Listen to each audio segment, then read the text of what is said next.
বিসমিল্লাহির রহমানির রহিম আলহামদুলিল্লাহি রব্বিল আলামিন ওয়াসসালাতু ওয়াসসালামু আলা আশরাফিল আম্বিয়াই ওয়াল মুরসালিন। প্রিয় ভাই ও বোনেরা, আসসালামু আলাইকুম ওয়া রহমতুল্লাহি ওয়া বারাকাতুহু। আজকের আলোচনার বিষয় আল্লাহ ভীতি এবং পরকালে প্রস্তুতি। আল্লাহ ভীতি তাকওয়া।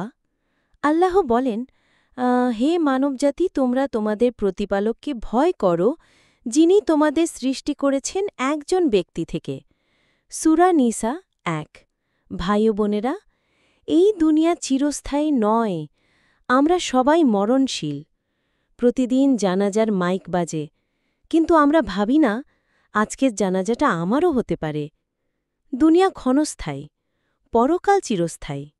রসুল সাহ বলেন, তোমরা এই দুনিয়াতে এমনভাবে জীবনযাপন করো যেন একজন পথিক কিছু সময় বিশ্রাম নিচ্ছে, তারপর চলে যাবে। তিরমিজি। আমল করো যত দিন সময় আছে। প্রতিদিনের ৫ ওয়াক্ত নামাজ, সঠিকভাবে রোজা, হালাল রিজিক উপার্জন করা, সদকা, দরিদ্রদের সাহায্য করা, এই সবই আমাদের জান্নাতের পথে নিয়ে যাবে। পথ থেকে বাঁচো।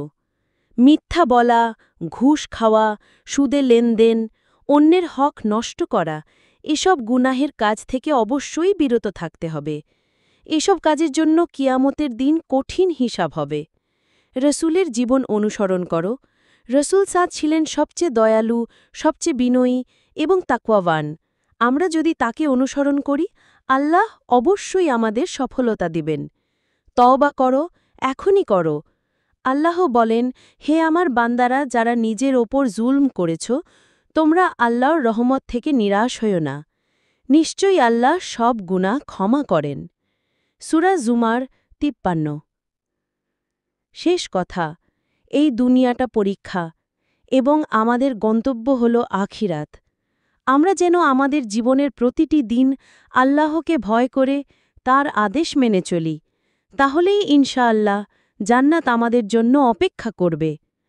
আল্লাহ আমাদের সবাইকে হিদায়াত দান করুন, গুনাহ থেকে বাঁচিয়ে রাখুন। আমিন। ওয়াসসালামু আলাইকুম ওয়া রাহমাতুল্লাহি ওয়া বারাকাতুহু।